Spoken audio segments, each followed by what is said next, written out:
És itt a startban kezdjük is a következő beszélgetést. 2 vendégem is van már a stúdióban. Sajám Gyöngyi, jó reggelt kívánok, és Áhán Ármin Farid, a Magyarországi Bahá'í Közösség részéről.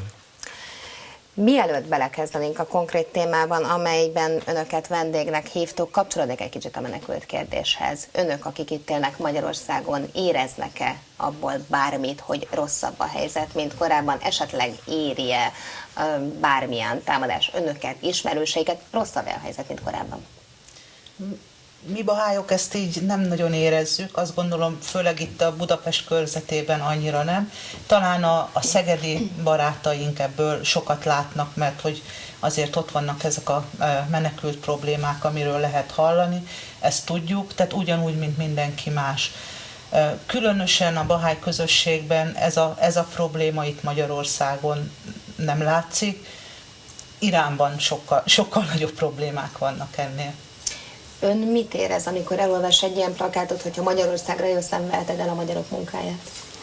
Hát nem tudom, én magamnak világpolgárnak tekintem, szóval nem összekötöm magamat egy bizonyos nemzetnek, és egy picit próbálok túl nézni, túl látni ennek a helyzetnek, hogy mindannyian csak egy emberfaj vagyunk, és egy földön akarunk élni mindannyian.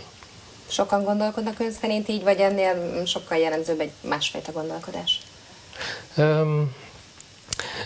A probléma az, hogy itt Európában, az egész világban ugye egy multikulturális közösség vagyunk, mindannyian.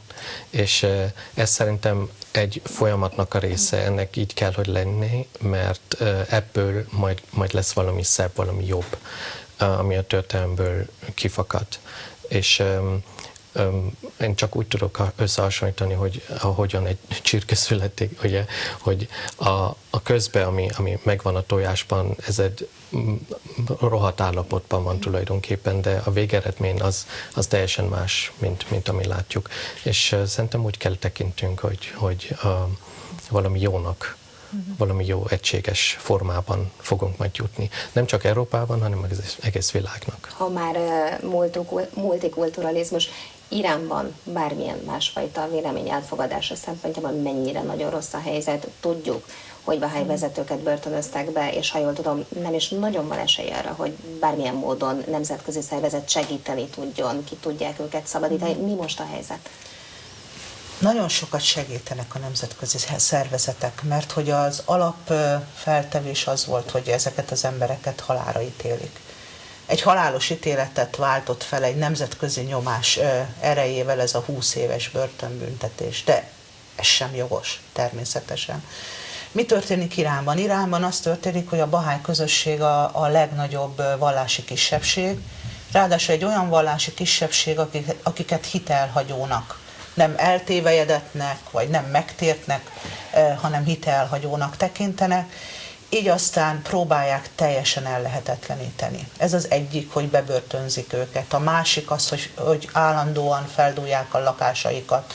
A harmadik, hogy nem kapnak állást. Állami állásokból mindegyiket kirúgták. Nem tanulhatnak felsőfokú intézményben, ha bahályok. És most már odáig eljutottunk, hogy nagyon sokszor egyszerű bahá'í temetést, egy bahá'í ember temetését nehéz megoldani, azzal is nehézségek vannak. Tehát ezt a vallási kisebbségnek a teljes ellehetetlenítése folyik Iránban. Lát arra esélyt, hogy Iránban valaha megváltozik ez a helyzet, és egy kicsit elfogadóbb lesz akár a másfajta vallási nézet, vagy bármilyen másfajta nézettel kapcsolatban a vezetés? Szerintem csak 2 mód van rá. Az egyik azt, hogy maga Irán belül a fiatalok, főleg a fiatalok, ugye rájönnek, hogy egy modern társadalomban kell, hogy éljenek, ahol a nők és a férfiak egyenrangúak, ahol a tudomány és a vallás harmóniában létezik. És a másik ez a nemzetközi nyomás, ami a igazságtalanságot tudja ellenállni és akadályozni, hogy a sötétben ugye folynak dolgok, ami nemzetközi jog szembe elfogadhatatlan. Mennyire jellemző az, hogy egy iráni fiatal elmegy mondjuk külföldre, egyetemre, utána hazamegy, tehát nem marad ott, ahol tanult az egyetemen, hazamegy, és megpróbál tenni valamit, megmerik tenni, hiszen ha elkezdi mondani, hogy figyeljetek, ez nem jó, ami itt nálunk van, akkor azért elég komoly probléma érheti őt. Hát igen, ott azt, hogy szabadon beszélni dolgokról, vagy kritikus lenni ugye egy bizonyos dolgokról, azt nem mernek csinálni. Az nyilvánvaló. Köszönöm szépen, hogy itt voltak. Ma reggel beszélgetünk majd még a témáról. Köszönöm. Köszönjük szépen.